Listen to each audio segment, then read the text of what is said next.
นี่คือหลังถ้ำผู้ดันหลวงได้นี่ตอนนึงผู้ข้ากระถ่ายในถ้ำนะป่านนี้มาถ่ายหลังถ้ำแล้วนี่หลังถ้ำผู้ดันหลวงแล้วมองนี่มีพลานหินได้มองนี่มันมีได้ดินมีแต่พลานหินนี่ละต้นไม้ก็อัศจรรย์นะเกิดในพลานหินนี่ต้นไม้ต้นไห้บ่นี่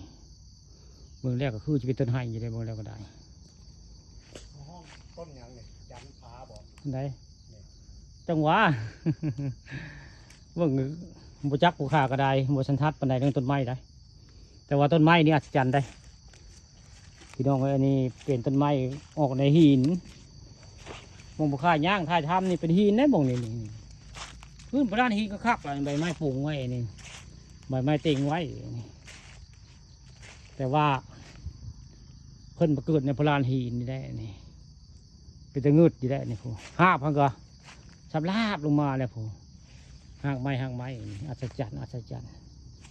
ไม้เกิดในพลานหินได้นี่แหละบริเวณหลังถ้ำพระภูดานหลวงแหละผู้ข้าวว่าวจาจะใต้ได้วังนึงนั่นมานี่มายืนว่าวยืนจาอยู่ในเทิงถ้ำใต้ลงไปคือเป็นถ้ำพระเนาะเมื่อกี้นี้ลงไปแล้วอันนี้ขึ้นมัวมาจาอยู่ในเทิงถ้ำภูดานหลวงมองนี่ก็มีพระเด้เดินเดี๋ยวพระองค์นึงเดี๋ยวผมบริเวณนี่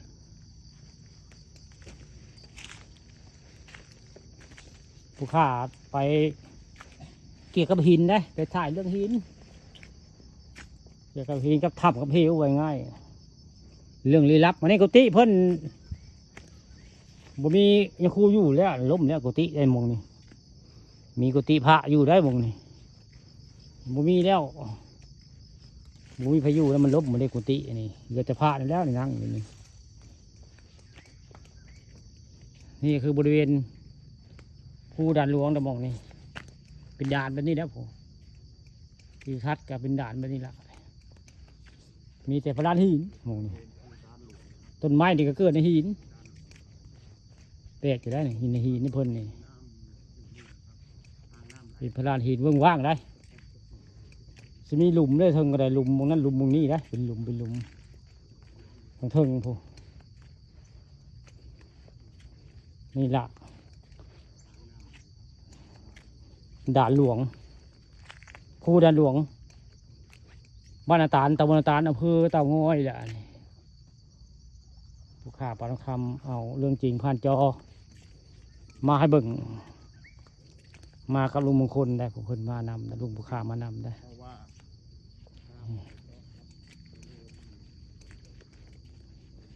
นี่แหละด่านภูด่านหลวงดูว่าสำนักสงฆ์กระเมดมองนี้ข่าปานคำเอาเรื่องจริงผ่านจอมาให้เบิ่งนี่แหละภูด่านหลวงไพวจักรเธอก็มีพระได้เจริญโป้มีพระได้เจริญหันมีวัดมีกุฏิของยาคูติกได้ยาคูติกพระอาจารย์ติ๊กเพิ่นได้มองนะมีกุฏิหลังนึงแต่ว่าเพิ่นได้มรณภาพมาได้มีแต่กุฏิเก่าง่ายๆยาคูบ่มีนะฮะบ่มียาคูแต่ก่อนก็มียาคูอยู่เทิงขึ้นไปมีอยู่เทิงขึ้นไปมีท่านที่วัดได้อยู่ท่านอาจารย์ในวัดอยู่เทิงเข้าไปพุ่นสถานที่พุทธสถานของเพิ่นอยู่หั่นแต่หั่นเป็นวัดเป็นกุฏิของยาคูติกอะไรพวกข้าคือสิปิดคลิปไว้พอสำนี้